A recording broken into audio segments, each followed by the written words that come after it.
성도 여러분 안녕하십니까? BBTC 선교방송 오창록 목사입니다.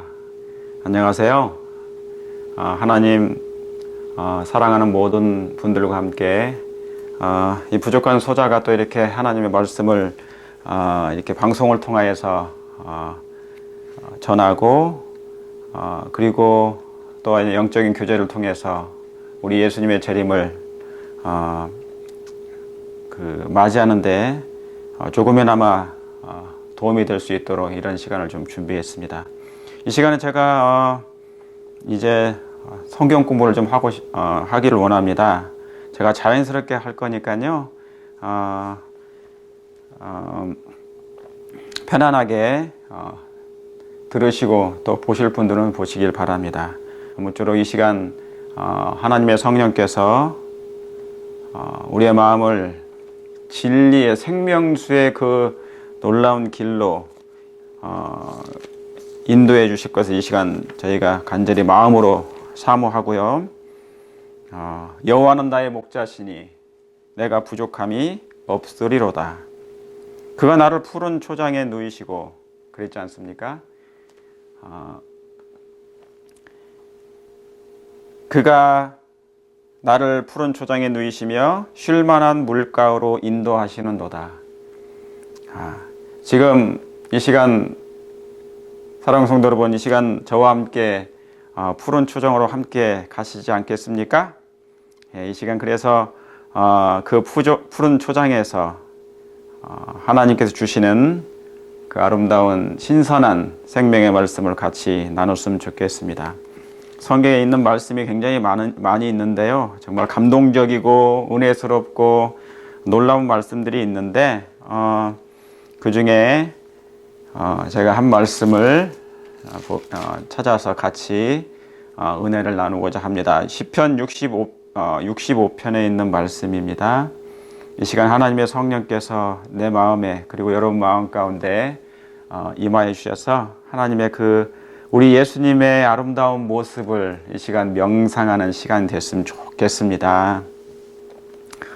제가 가장 강조하고 또 소망하는 것은 또 기도하는 것은 우리 성도님들, 저를 비롯해서 성도님들의 마음이 예수님을 꼭 빼닮는, 제가 첫째도 품성, 두 번째도 품성, 사랑의 아름다운 품성을 제가 말씀드립니다.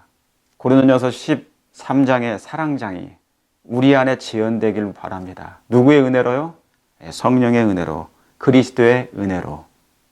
그래서 마지막 대쟁투는 고린도전서 13장에 있는 사랑장과 하나님의 품성을 가진 예수님의 품성을 가진 그 사랑장과 사랑의 백성들과 계시록 13장 같은 13장이죠. 선악의 대쟁투입니다. 사랑과 사단의 품성장과 하나님의 품성장과 사단의 품성장. 고린도전서 13장과 계시록 13장의 말씀이죠.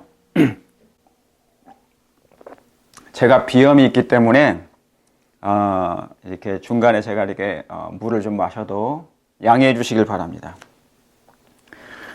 시편 65편의 말씀을 잠깐 같이 보실까요? 성경 안 펴셔도 됩니다. 들으시고요. 하나님의 말씀을 통하여 예수님을 바라보는 이 시간 됐으면 좋겠습니다. 여러분 누가복음의 그 24장에 있는 말씀 여러분 다 아시죠? 제가 먼저 그 말씀을 하나 읽어 드릴게요. 들으세요. 들으시면 좋습니다. 곧 모세의 율법과 누가복음 24장에 있는 44절에 있는 말씀을 제가 읽어 드릴게요. 또 이르시되 내가 너희와 함께 있을 때에 너희에게 말한 바 곧 모세의 율법과 선지자의 글과 어디에요? 시편에 나를 가리켜 기록된 것이 모든 것이 이루어져야 하리라 한 말이 이것이라 하시고 이에 저희 뭐를요? 마음을 열어서 여러분 품성은 죄로 말미암아 깨진 곳이 어디지요? 마음입니다. 율법이 놓일 곳이 어디입니까? 마음입니다. 그렇죠? 그러므로 하나님께서 마음을 열어야 됩니다. 제가 지난번에 제가 말씀드렸던 것처럼 품성의 배도가 일어난 이유가 뭐냐면 진리나 말씀이나 성경의 모든 말씀, 진리의 빛, 그 말씀이 설교의 말씀이 심령까지 들어오지 못한 거예요. 귀로 끝나고 머리로 끝나버리는 것입니다. 그렇기 때문에 변하지 않는 것입니다. 그래서 나중에는 품성의 배도가 생기는 것인데 예수님께서는 그것을 아시고 이에 저희 마음을 열었다 했습니다. 마음을 열어. 마음이 가장 중요합니다. 마음은 하나님의 보좌가 임하실 것이고요. 사단도 마찬가지입니다. 사단도 그 마음을 장악하는 전쟁입니다. 이 마음, 하나님이 계실 장소인가? 아니면 사단이 거기에 찬탈할 장소인가? 그것은 여러분이 선택하시길 바랍니다. 인성과 신성이 융합된 것이란 이유가 있습니다. 전적으로 하나님의 은혜로 말미암아 우리의 품성이 변화되지만 이것은 나의 의지력과 자제력이 동시에 결합돼야 되는 것입니다. 노력이 필요하다는 것이죠. 운동선수들이 얼마나 노력을 많이 하신 줄 아십니까? 한 번에 놀라운 승리하고 1등하고 그렇게 되지 않습니다. 수많은 피나는 노력 끝에 각을 잡고 최고의 경지까지 오르게 되는 것입니다. 이에 저희 마음을 열어 이 시간 하나님의 성령께서 예수님의 음성을 들으시고 이 말씀을 통하여 우리의 마음을 열어주시기를 이 시간 기도합니다. 성경을 깨닫게 하시고 이르시되 그랬죠? 예. 그래서 여기에 뭐라고 나옵니까? 모세 율법과 선지자의 글과 시편에 그랬으니까 시편의 말씀을 이 시간 한번 확인해 보도록 하겠습니다. 예수님이 시편이 누구에 관련된 거라고요? 예, 예수님에 관련된 기별입니다. 시편 65편 짧아요. 그렇게 길지 않습니다. 13절까지 있어요. 하나님이여 찬송이 시온에서 주를 기다리오며 사람이 서원을 주께 이행하리이다. 여러분 시편 15편에는 뭐냐면 하나님께 서원하는 것은 갚아야 됩니까? 갚아야 돼요. 해로울지라도 그 일은 갚아야 됩니다. 그 서원은 갚아야 돼요. 아시겠죠? 그러니까 서원도 함부로 하면 안 되지만 한번 하나님과의 기도 속에서 서원한 것은 갚아야 되는 것입니다. 꼭 이루어야 되는 것입니다. 해야 되는 거예요. 서원을 주께 이행하리이다. 기도를 들으시는 주여, 우리 예수님이 우리의 기도를 들으십니까? 예, 들으십니다. 주여, 모든 육체가 주께 나아오리이다.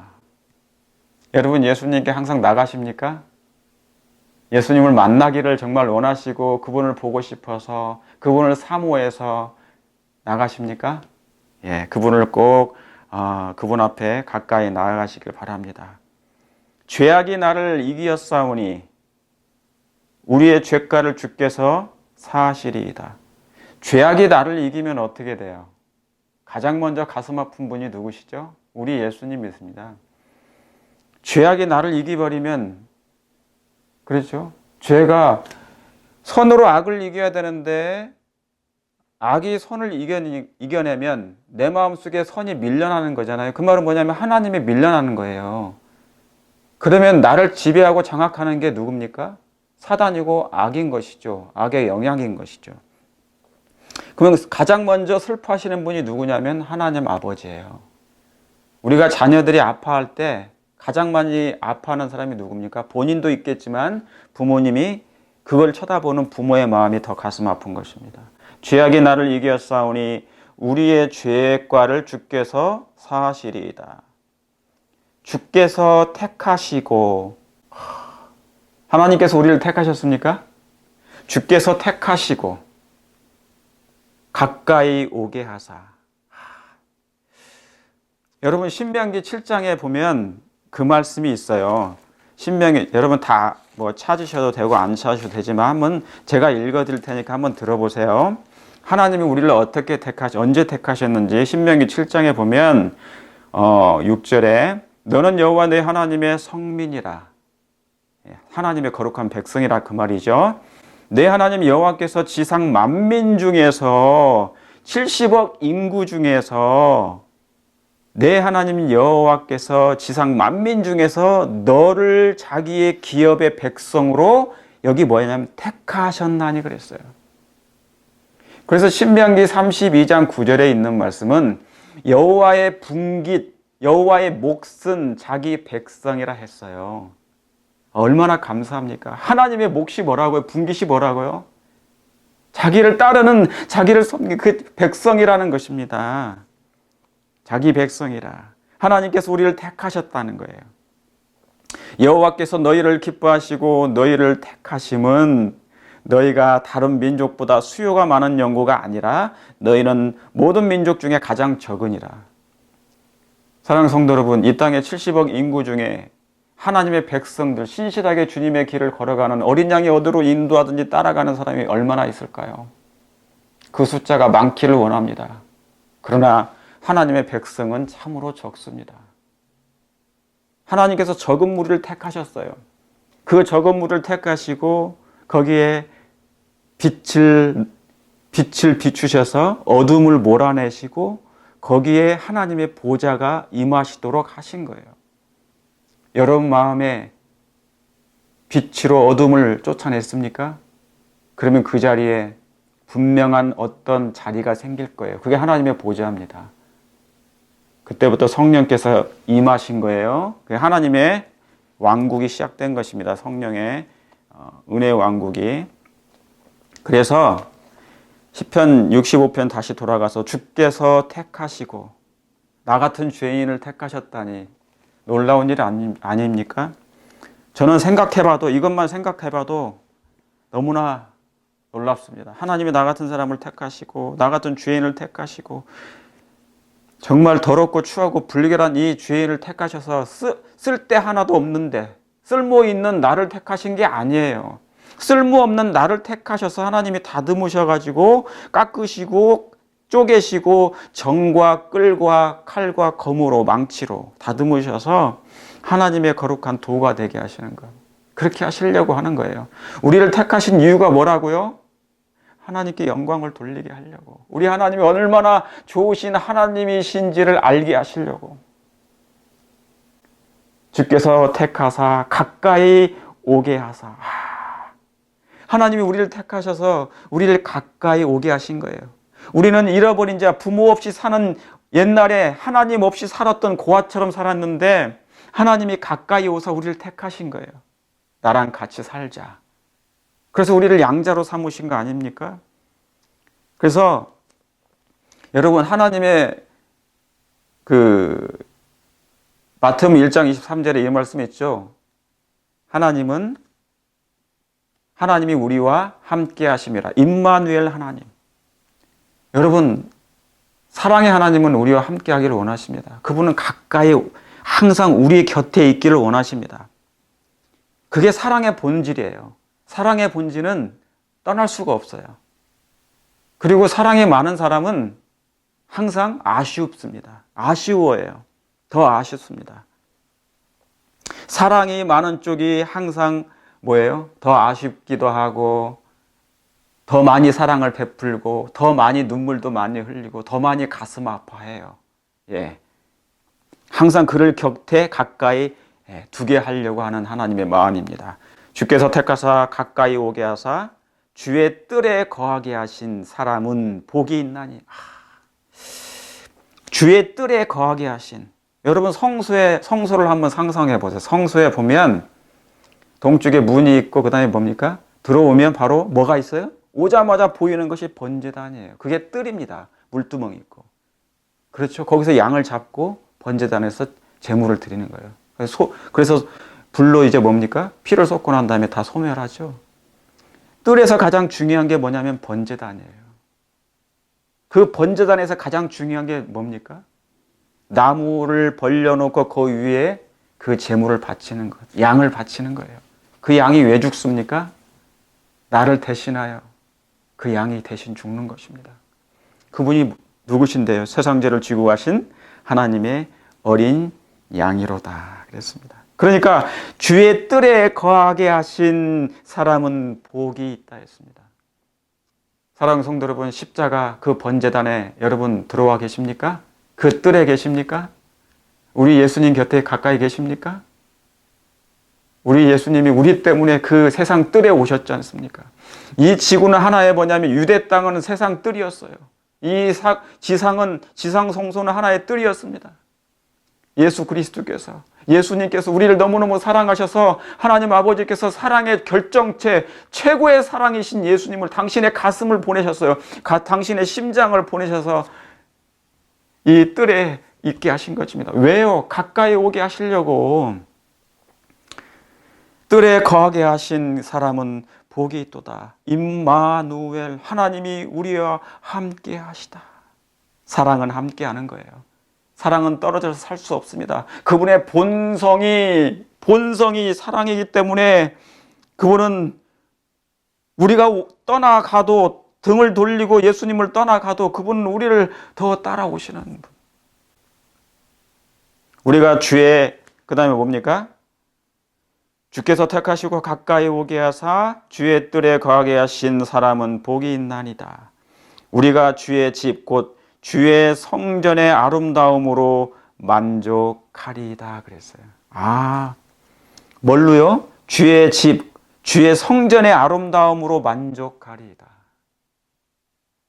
여러분, 하나님의 성전으로, 하나님의 성소, 하나님의 성전에 있는 것으로도 여러분 만족하십니까? 여러분이 예수님과 함께 그 뜰에 함께 있다면 여러분 만족하시겠습니까? 세상에 있는 모든 거 다 잃어버려도 집도 절도 없이 그냥 예수님과 함께 같이 머물러 있는 것 자체만도 여러분 만족하십니까? 근데 만족하길 저도 바랍니다. 그런데요, 특이한 것은 만족하지 않는 사람들이 많았어요. 예수님이 바로 옆에 계셨는데도 이 만족을 못한 사람이 있었습니다. 누군지 아시죠? 부자 법관들. 그는 영생 때문에 영생을 얻고 싶어서 예수님께 나왔는데, 그러면 예수님 얻었으면 부족한 게 없어야 되는데 그가 원했던 건 예수님이 아니었어요. 다른 거였습니다. 영생을 원해서 예수님께 왔는데 영생을 주시는 분이 예수님인데 예수님은 원치 않고 다른 걸 원합니다. 주의 집 곧 주의 성전의 아름다움으로 만족하리다. 여러분, 하나님의 집을 어떻게 생각하십니까? 여러분, 하나님의 성전을 어떻게 생각하십니까? 하나님의 성전. 여러분, 시편 84편을 제가 이렇게 읽어드릴게요.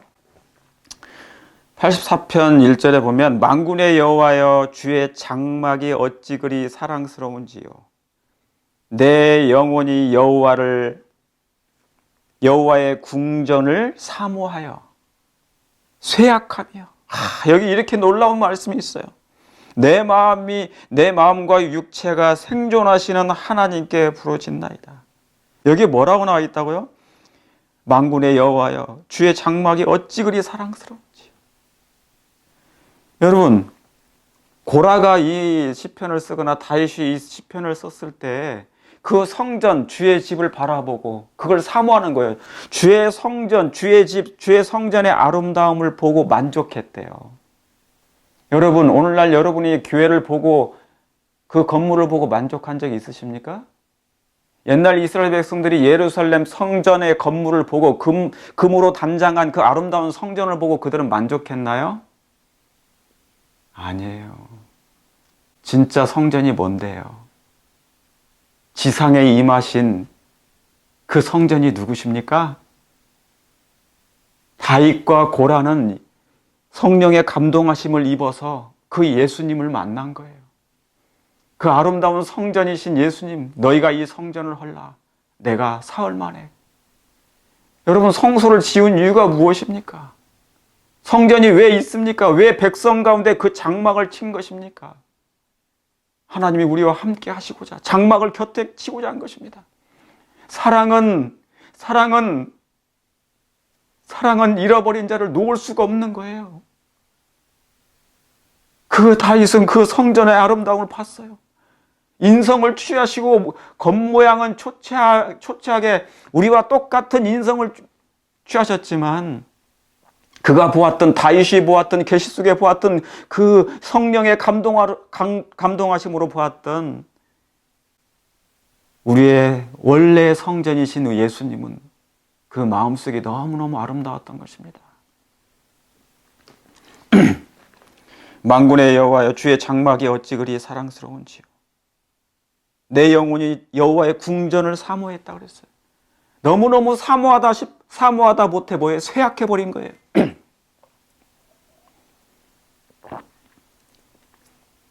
쇠약해버린 것입니다. 여러분, 예수님을 사모하다가, 그분을 그리워하다가, 그분을 악무하다가, 예수님 만나고 싶어서 여러분의 몸이 쇠약해진 적이 있으십니까? 예, 우리가 그래야죠. 우리 예수님은 우리 때문에 그 모든 걸 다 버리시고 마음이 상하시고 쇠약해지셨는데도 우리는 예수님을 억만분의 1이라도 좀 쫓아가야 되지 않겠습니까? 여러분, 성전에서 내가 너를 거기서 만나자 했습니다. 내 마음과 육체가 생존하신 하나님께 부르짖나이다. 그 다음에 4절에도 주의 집에 거하는 자가 복이 있나이다. 저희가 항상 주를 찬송하리이다 그랬어요. 그랬죠? 여러분, 여기 있는 이 말씀이 시편 84편이나 65절에 있는 말씀이 주의 집, 주의 성전의 아름다움으로 만족하리이다. 다윗은 그 하나님의 성전을 보고 그 성전의 아름다움을 보고 그가 뭐예요? 너무너무 감동했습니다. 악모하고 그 몸이 쇠하기까지 했습니다. 너무너무 아름다워서. 누굴 보았을까요? 성전을 넘어서, 건물 성전을 넘어선 그 하나님 예수 그리스도의 아름다움을 본 거예요. 그런데 이사야 53장에 뭐라고 한 줄 아십니까? 이사야 53장에 유대 땅에 아름다운 성전이 임했으나 유대인들은 그것을 알아보지 못하였도다. 여호와께서 자기 백성, 자기 땅에 오매 자기 백성의 그를 영접지 않았다 했지 않습니까? 여기 이사야 53장에 이런 말씀 있잖아요. 고운 모양도 없고 풍채도 없은즉 우리의 보기에도 흠모할 만한 것이, 아름다운 곳이 있대요, 없대요? 없었어요. 유대인들은, 그 당시에 유대 지도자들이란 모든 사람들은, 대부분의 사람들은 그들이 바라던 그 메시아가 아니었어요. 예수님은 하늘의 품성을 가지고 내려오셨는데 하나님의 영광을 가지고 내려오셨잖아요. 하나님의 영광이 인성 속에, 썩어질 인성 속에 감추어진 바 돼서 오신 거예요. 하나님의 사랑이 무엇임을 예수님의 가슴에 담고 오셨어요. 그런데 유대인들이 예수님을 봤을 때 뭐를 본 겁니까? 거칠은 그 인성의 조각을 본 것입니다. 흠모할 만한 것이 하나도 없었다는 것이죠. 그런데 다윗이 보거나 고라가 봤을 때 성령에 감동하여 그 성전의 아름다움을 보고 그가 만족했다 했어요. 여러분들도 예수님의 아름다운, 우리 때문에 상하신 초췌한 그 인성의 성전을 보시고, 성전이신 예수님을 보시고 여러분 만족하십니까? 만족하시길 간절히 바랍니다. 저와 여러분들에게는 예수님 한 분밖에 없어요. 그 사랑에 젖게 되기를 바랍니다. 주의 집에 거하는 자가, 여러분은 주의 집에 거합니까? 그러면 복이 있는 것입니다. 그 집이 누구신데요? 우리 예수님. 너희가 내 안에 거하고 내가 너희 안에 거하면 많은 열매를 맺느니라. 동거한다는 거잖아요. 동거한다는 거. 성전의 아름다움으로 화하리도다. 주의 성전의 아름다움으로 만족하리다. 저는 이 다윗이 이 말씀을 하면서 저는 명상하는 거예요. 다윗이 바라봤던 그 성전이 눈에 보이는 성전이 아니라 보이지 아니하는 그 예수님의 성전을 본 거예요. 얼마나 아름다웠습니까? 육적인 유대인들이 보는 눈에는 그 예수가 그렇게 아름답지 않았잖아요. 흠모할 만한 것이 없었지만은 우리가 보기에, 여러분이 보기에 그 너머 마음속에 그 아름다운 사랑, 우리를 향한 하나님의 애절한 사랑, 그 사랑의 품성을 보시길 바랍니다. 우리 구원의 하나님이시여, 시편 65편 5절에요. 우리 구원의 하나님이시여 땅의 모든 끝과 먼 바다에 있는 자의 의지할 주께서 의를 쫓아 엄유하신 일로 우리에게 응답하시리이다.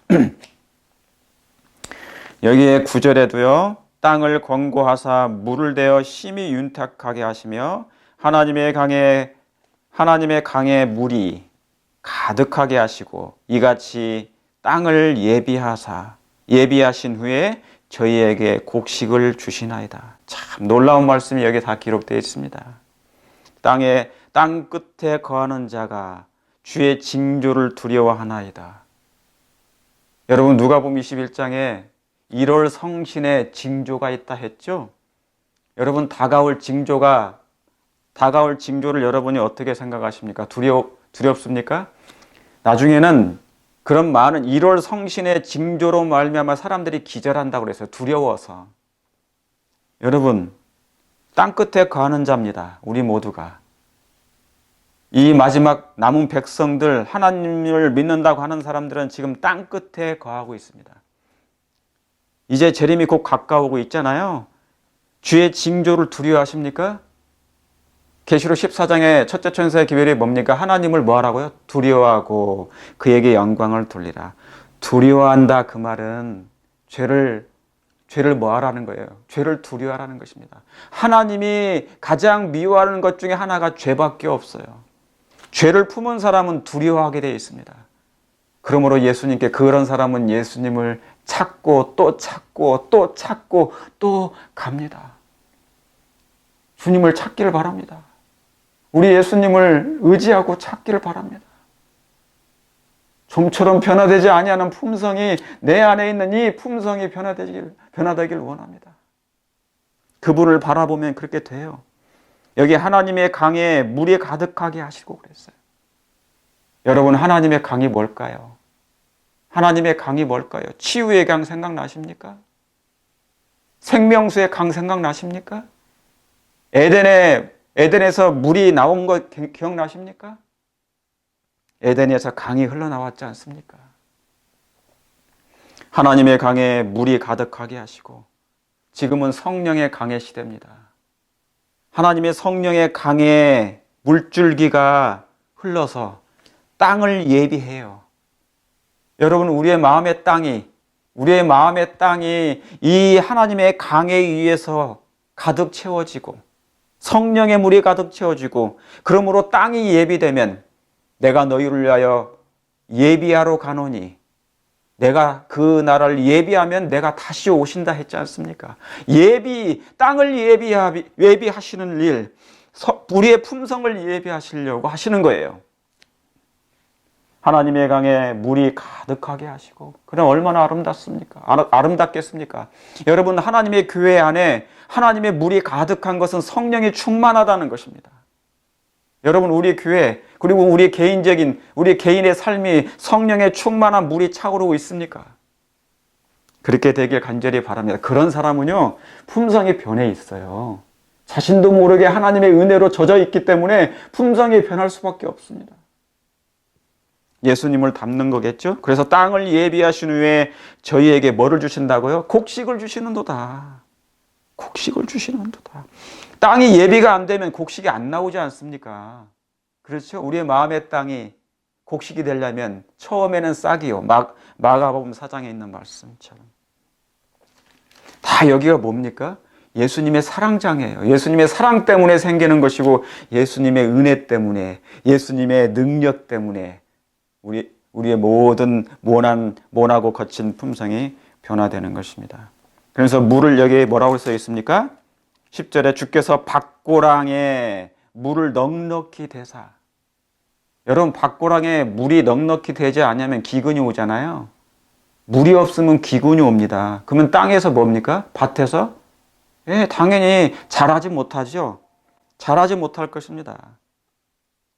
넉넉히 대사 그 이랑을 평평하게 하시며 또 뭐라고 그런다고요?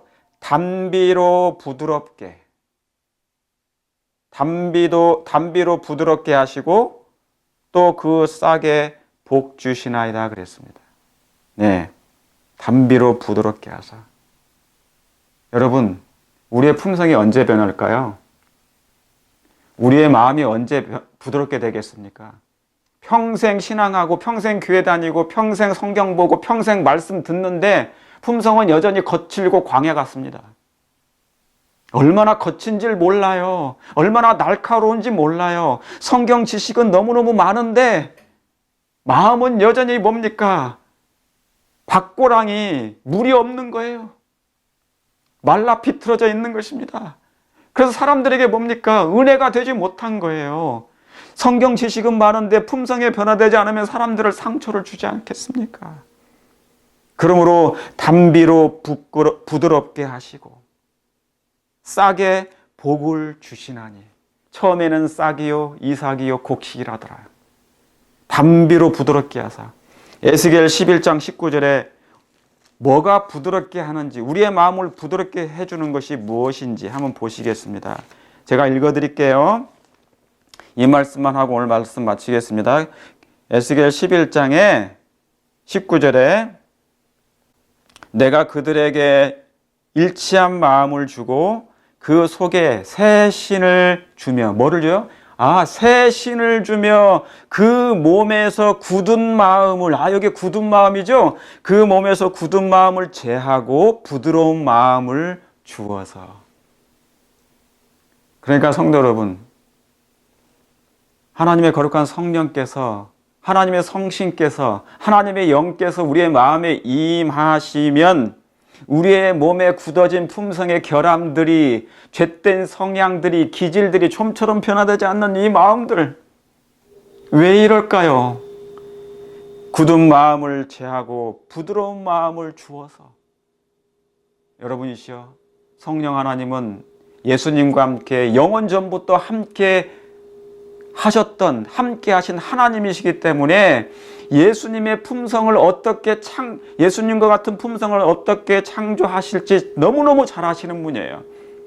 그러므로 하나님의 성신께서 새 신을 주며 우리의 몸에서 굳은 마음을 제하고 부드러운 마음을 분명히 주실 것입니다.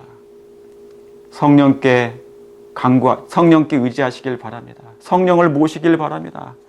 여기 담비로 부드럽게 하시고 시편 65편에 그 싹에 복을 주시느니라. 주의 은택으로 연사에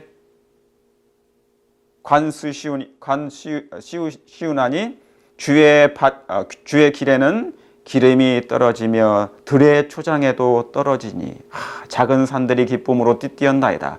초장에는 양떼가 입혔고 골짜기에는 곡식이 덮였으며 저희가 다 즐거이 외치고 또 노래하리다.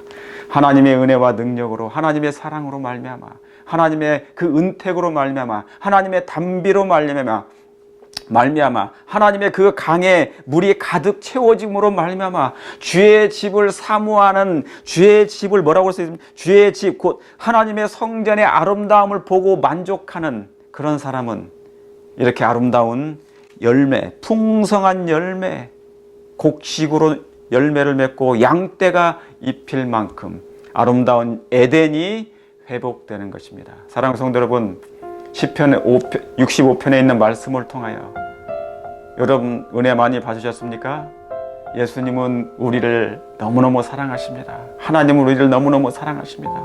독생자 예수님을 정말 많이 사랑하시고 가슴으로 정말 그분을 앙무하고 사모하며 온 육체가 쇠할 만큼 그분을 사랑하시게 되길 간절히 바라면서 오늘은 여기서 마치겠습니다. 다음에 이어서 또 말씀을 하도록 하겠습니다. 안녕히 계십시오.